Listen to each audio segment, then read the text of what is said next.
అల్లు అర్జున్ పుష్ప సినిమాతో ఒక్కసారిగా pan India hero అయిపోయిన ఈయన ఇప్పటివరకు ఉన్న టాలీవుడ్ రికార్డులను బ్రేక్ చేశాడు.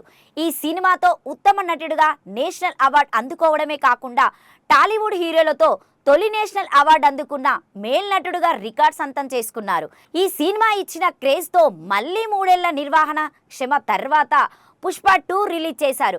ఈ సినిమా ఏకంగా ఇండియన్ బాక్స్ ఆఫీసర్ కలెక్షన్లతో షేక్ చేసింది. ఫుల్ రన్ మూసేసరికి 18,000 కోట్లకు పైగా కలెక్షన్లు వసూలు చేసిన సరికొత్త రికార్డ్ సృష్టించింది. ఇకపోతే దంగల్ సినిమా కలెక్షన్లతో బీట్ చేయాలని అనుకుంది, కానీ చివరి వరకు వెళ్ళి అందుకోలేకపోయింది. ఇక మరోవైపు అల్లు అర్జున్ ఈ టార్గెట్ని ఎలాగైనా సరే బ్రేక్ చేయాలని తెగ ప్రయత్నాలు చేస్తున్న విషయం తెలిసిందే. ఇది ఇలా ఉండగా మరొక వైపు ఆయన తన హుందాకు తగ్గట్టుగా అన్ని కూడా ఇప్పుడు పాన్ ఇండియా చిత్రాలే చేస్తున్నారు. ఇందులోనే భాగంగాను కోలీవుడ్ డైరెక్టర్ అట్లిన్తో తన తదుపరి చిత్రాన్ని తన బర్త్డే సందర్భంగా ప్రకటించిన విషయం తెలిసిందే.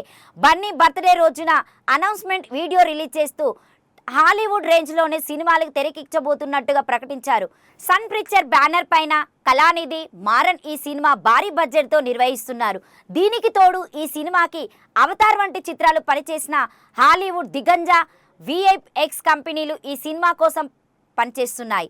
ఇలా విఎక్స్ ఎఫెక్ట్ల కోసం 2,070 కోట్లు కేటాయించగా 150 కోట్ల అల్లు అర్జున్కి రెమ్యునరేషన్ గాను ఇస్తున్నట్టుగాను సమాచారం. మొత్తానికే భారీ బడ్జెట్తో రాబోతున్న ఈ సినిమా ప్రస్తుతం AA22X అనే వర్కింగ్ టైటిల్తో తెరకెక్కబోతున్న విషయం తెలిసిందే. కానీ ఇప్పుడు ఈ సినిమాకు ఒక టైటిల్ పరిశీలన ఉన్నట్టు తెలుస్తుంది.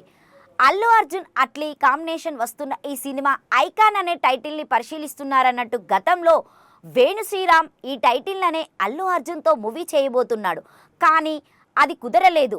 ఇప్పుడు అట్లీ చేయబోతున్న మూవీకి అల్లు అర్జున్ అదే టైటిల్ పెట్టాలని సలహా ఇస్తున్నట్టు త్వరలోనే దీనిపైన అధికారులు ప్రకటన కూడా వెల్లడించే అవకాశం కనిపిస్తుంది.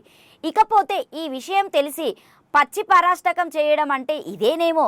ఇన్ని రోజుల టీషర్ట్ క్యాప్ పైన వేసుకొని తిరిగారు, ఇప్పుడు ఏకంగా టైటిల్నే ఐకాన్ అని పెట్టబోతున్నారు అంటూ కామెంట్లు చేస్తున్న నెటిజన్స్ మరియు మొత్తానికైతే ఇదే టైటిల్ని ఫిక్స్ చేయబోతున్నారేమో, లేక మరో టైటిల్తో ప్రేక్షకుల ముందు వస్తారని అన్నది తెలుస్తున్నట్టుగానే ఉంది.